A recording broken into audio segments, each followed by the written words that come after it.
Добрый день, наши уважаемые подписчики. Сегодня с вами я, Дмитрий, компания Рубков, и рубрика «Вопрос-ответ». И сегодня наш вопрос звучит так. Можно ли устанавливать камин в деревянном доме?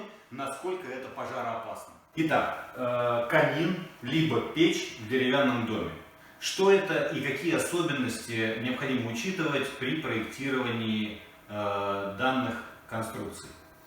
В первую очередь, перед тем, как вы будете проектировать архитектурные решения вашего дома, вам необходимо определиться, будет ли у вас камин или печь, и, соответственно, что это будет за тип камина либо печи.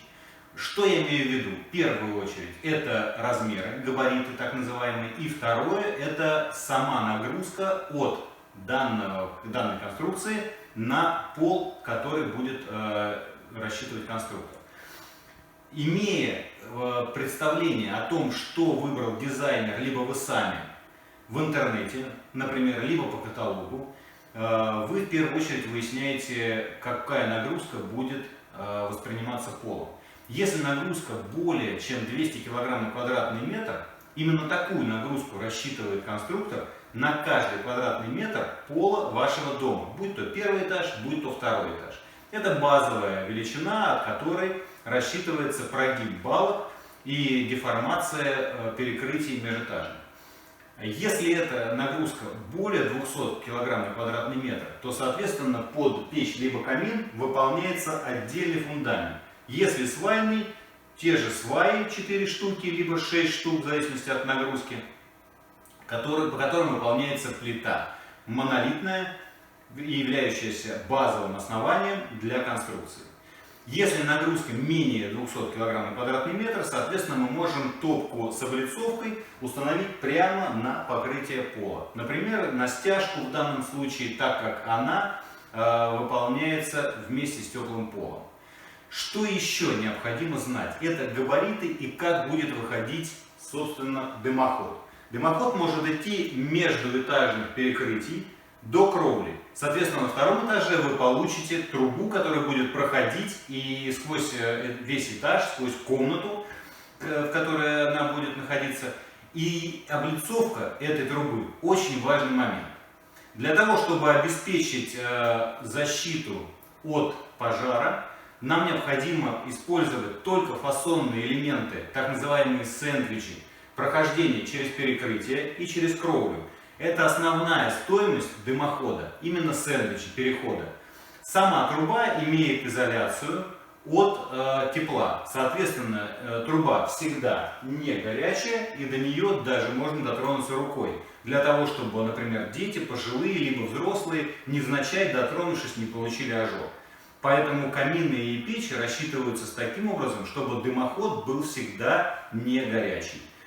Что еще следует иметь в виду? Что камины, большинство, а также печи, забирают воздух, необходимый для горения и поддержания огня в топке, так называемый подсос воздуха.